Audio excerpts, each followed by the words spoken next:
Miss Henry's classroom was broken into last weekend. Roseville is close to having a brand new ski team.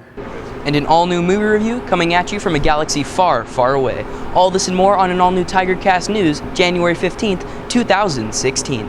Good morning and welcome to the first TigerCast of 2016. I'm Gabe Townsend. And I'm Justine Madrid. Miss Henry's classroom was broken into this weekend. On Sunday night, January 10th at 3:19 a.m., room 102 was broken into. None of the artwork was damaged, but some art tool sets were stolen, and about $5 were taken from Miss Henry's room. Miss Henry says that the burglars may have gotten in through an open door. There were no signs of forced entry. I suppose it should feel like something of a violation, but it's a classroom. It's not my room. It's the school's room. Miss Henry says that the school is taking steps to ensure that the doors are secure after hours. RHS administration and teachers are working together to reduce classroom distractions. Recently, administration and teachers have taken action to reduce the number of distractions in the classroom. One of the more controversial steps was shutting down the vending machine during class periods. It's interesting, the vending machine is the thing that sounds like it's caught the most attention. It really wasn't at the top of the list of things. We had some teachers in our department leadership team several months ago bring some concerns that they had, that there were a lot of interruptions in their class. And as you know, we get 90 to 95 minutes for every class. Every minute is precious when we're teaching and when kids are learning. And I appreciated that teachers cared enough to say we're trying to minimize some of the distractions and the interruptions in class because it's hard to get a good, solid teaching flow. Teachers were also concerned with issues such as constant calls from the office, other teachers or staff pulling students out of class, and releasing students to use the restroom or to get a drink of water. Students and teachers have responded negatively and positively, especially in regards to the vending machine. I don't think it's very fair for us because they put it there and just for lunch. Usually you don't get at lunch because the lines are so big because everyone's there. I actually support the shutdown of the vending machines because when I was a freshman, there were a lot of people who used it as an excuse just to get out of class. And I think that it's probably better for a lot of people because their grades will go up or they won't eat as much junk food and they'll be more inclined to bring stuff from home if they really get hungry in class rather than getting stuff from the actual vending machines. Just today I had a student ask to go to the bathroom, which I do allow them to do.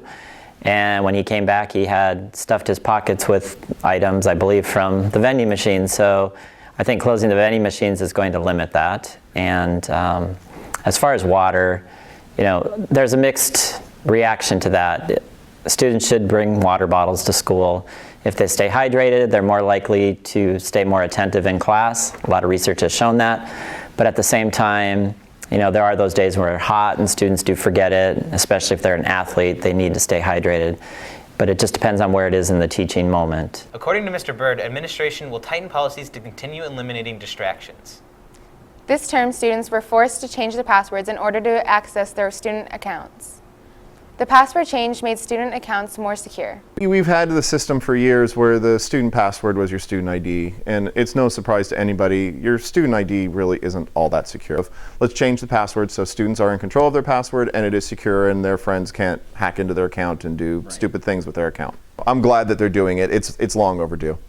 If you have any questions, contact Mr. Purvines. Today the College and Career Center will be holding a Sierra College workshop for all seniors. Sierra College representatives will be here today for a presentation and a workshop for any students looking to apply to Sierra.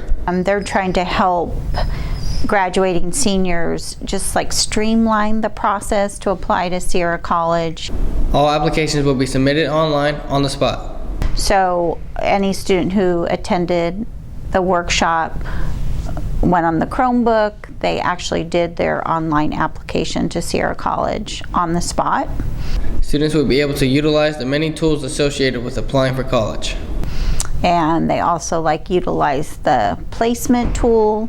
So everybody turned in their transcripts and students were able to know what English and math class they would go into entering Sierra. Be sure to stop by the College and Career Center anytime today to check availability. Next week is CASABA week. That means it's time for more Spirit Days. The Spirit Days go as follows. Tuesday is Snow Day, Wednesday is Dynamic Duo Day, Thursday is Throwback Thursday, and Friday is Orange and Black. Be sure to join in on as many Spirit Days as you can, and be sure to have fun. We now go to Sam Toomey with sports.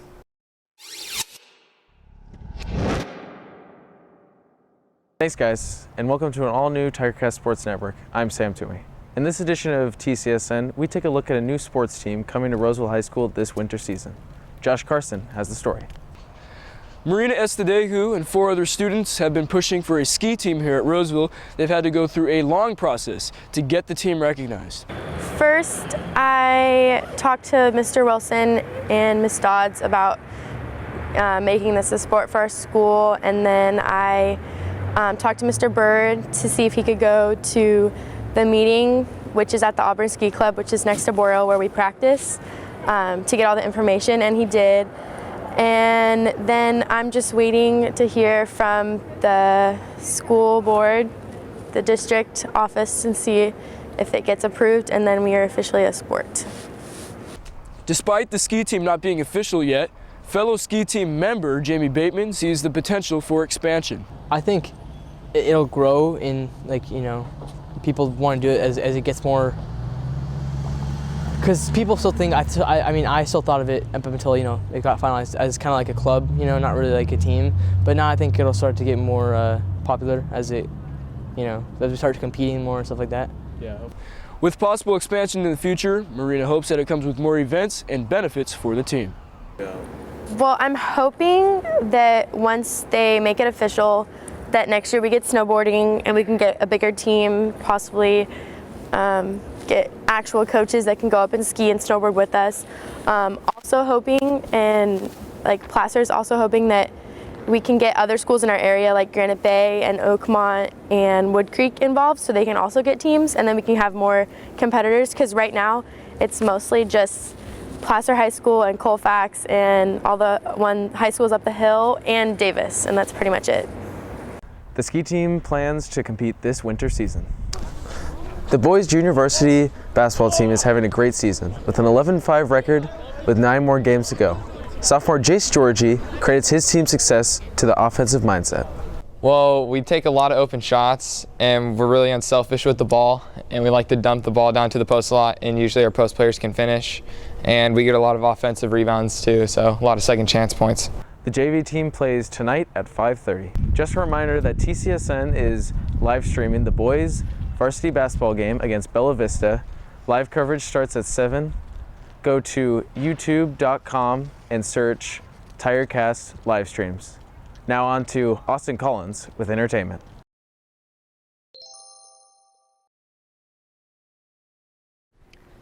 Thanks, Sam. Star Wars The Force Awakens was released on December 18th, and it certainly has been an awakening for all of our inner Jedis, that is. This 7th installment into the monumental Star Wars saga saw director J.J. Abrams at the helm. John Boyega, Daisy Ridley, and Oscar Isaac star as the new trio Finn, Rey, and Poe. Without giving any big spoilers in regards to the plot, I can say that ties can definitely be made to that of A New Hope. While at some points it can seem mildly redundant, the film also incorporates elements from Empire Strikes Back and Return of the Jedi. And this was purposeful. The single purpose of The Force Awakens is to pass the torch from the original cast to the new generation of Star Wars. That being said, the plot isn't the most groundbreaking story I've ever witnessed in cinema. It did, however, blow the prequels out of the water and struck home with everything I could want from a Star Wars movie. Good plot, good characters, and good effects, both practical and computer generated. It was a fun experience. This film was not a disappointment. And with the record-breaking amount of hype and the ever-high expectations of Star Wars purists nowadays, that's saying a lot. This is why I'm giving Star Wars The Force Awakens 4 out of 5 stars.